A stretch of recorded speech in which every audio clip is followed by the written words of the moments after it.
Depends on like you always use them sparingly or lightly so the other one can do a little bit of the work. It almost like sanding a little bit at a time on each one of them. So you just got like two knobs.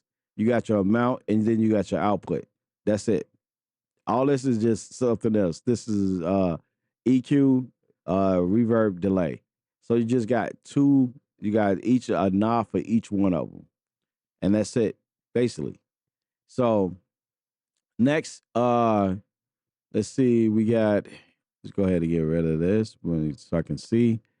And then we got to go down to a blue LA 1176.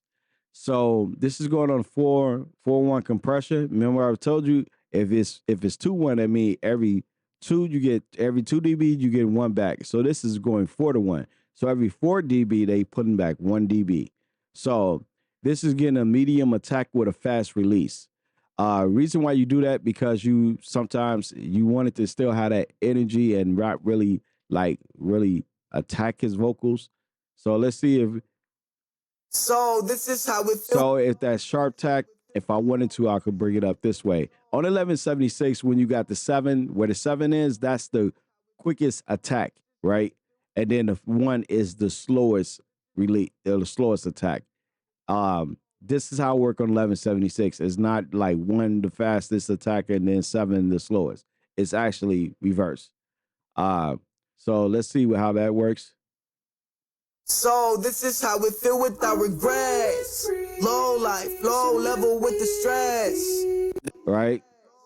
Then we got it hidden with the Saturn for gentle little saturation. It's just basically no feedback is on it. That just had 20%. And I just got on gentle saturation, right? And then hitting it with the smooth again, just to tame some harshness of the frequencies, like 89%. And I got it on 2. This is good because what it oversampling does is put back what was lost. So when you're doing like cuts and you see with the so this is how it feel without regrets. Low life, low level with the stress. So it's putting that information in. It's almost like I said, is buffing it. It's kind of smoothing it out, but at the same time putting it back, right? So next, see on these background vocals that when I got soloed, it's basically the same thing. Actually, I'm using something that's called Focus from Softube, and I'm basically just adding a little bit of high on it. And the mid range is only thing I'm doing is using the saturation and a high knob on this one. And I got it set to neutral. If you got the Softube free thing, it's called a saturation. I believe that's what it's called. Let's see. Softube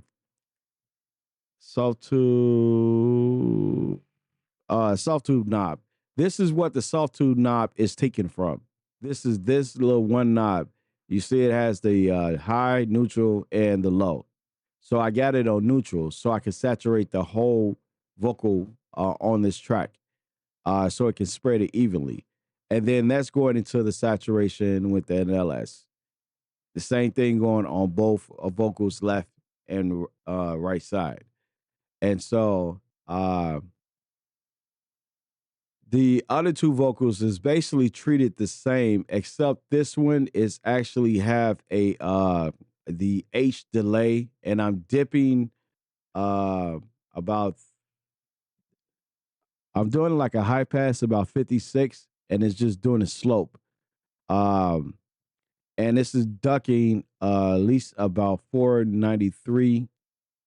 That's the boxy area, and just dipping out about 3.5 dB. And is going back into the JC vocal strip.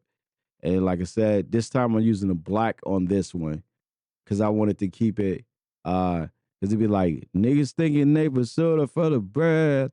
I don't think it would have been right. Like niggas thinking neighbor. It's not bright, so it's dark. I wanted to keep that tone, so I went with the darker brother.